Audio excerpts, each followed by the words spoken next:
ராணுவம் உள்ளிட்ட பாதுகாப்பு படைகளின் ஓய்வூதியதாரர்கள், குடும்ப ஓய்வூதியதாரர்களின் சிக்கல்களை தீர்க்க நாட்டிலேயே முதல் முறையாக காஃபி வித் கண்ட்ரோலர் என்ற புதிய திட்டத்தை வாரந்தோறும் திங்கட்கிழமை காலை 11 மணிக்கு சென்னை பாதுகாப்பு கணக்குகள் கட்டுப்பாட்டாளர் அலுவலகம் செயல்படுத்துகிறது.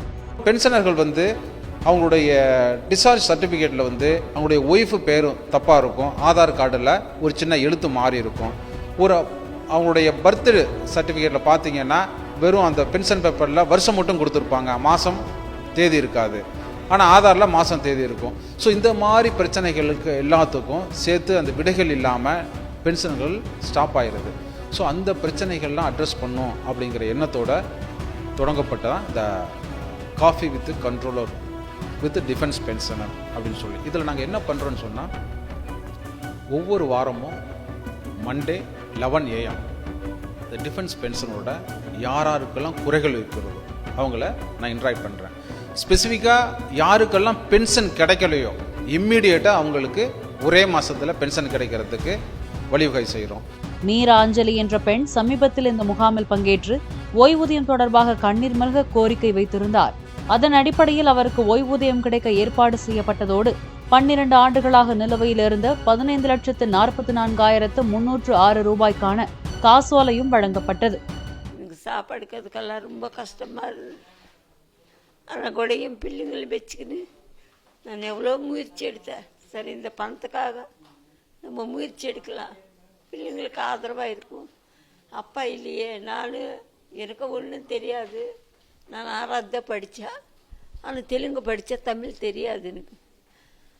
அப்போ கூட நான் முயற்சி எடுத்து இந்த 12 வருஷம் ஆஃபீஸுக்கு, சோல்ஜர் போர்ட்டுக்கு எங்கே போகிறாரோ அங்கெல்லாம் போவேன். நான் போனால் கூட இப்போ கூட முயற்சி எடுத்தால் கூட அவங்க இது லெட்டர் அனுப்பியிருக்கிறம்மா, வரும்மா, இப்படி தான் சொல்லிக்கின்னு அவங்க இது பண்ணிட்டாங்க.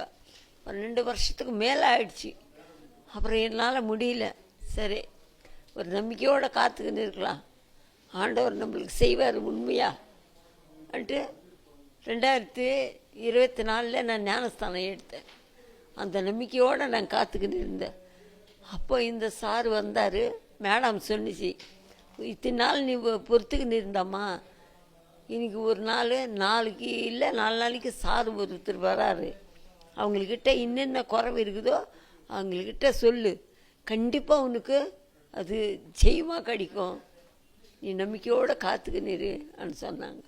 அந்த நம்பிக்கையோடு வந்த பிற்பாட்டு சார் 1 மாதம் கழித்து நீயே பேங்க்கில் போய் பாருமா, உன் அக்கௌண்ட்டுக்கு வந்திருக்கோன்னாங்க. அதே மாதிரி நிச்சயமாக ஆண்டவர் எனக்கு செய்தார். எனக்கு மேரேஜ் ஆகி 4 வருடம் ஆகுது. எனக்கு ஒரு விதமாக பென்ஷன் வந்துன்னு இருந்தது, அதுக்கு முன்னாடியே வந்துன்னு இருந்தது. 4 வருஷமாக கல்யாணம் ஆகிட்டு அதுக்கப்புறமா வந்தது. ஆனால் இப்போ 8 மாதமாக எனக்கு 4 மாதத்துக்கு 8 மாதமாக எனக்கு பென்ஷன் வரல.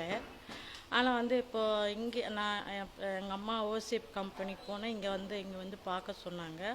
ஆனால் இங்கே சாரை பார்த்தோன்னே சார் சொன்னாங்க, உங்களுக்கு 3 வாரத்துலேயே வந்துடும்.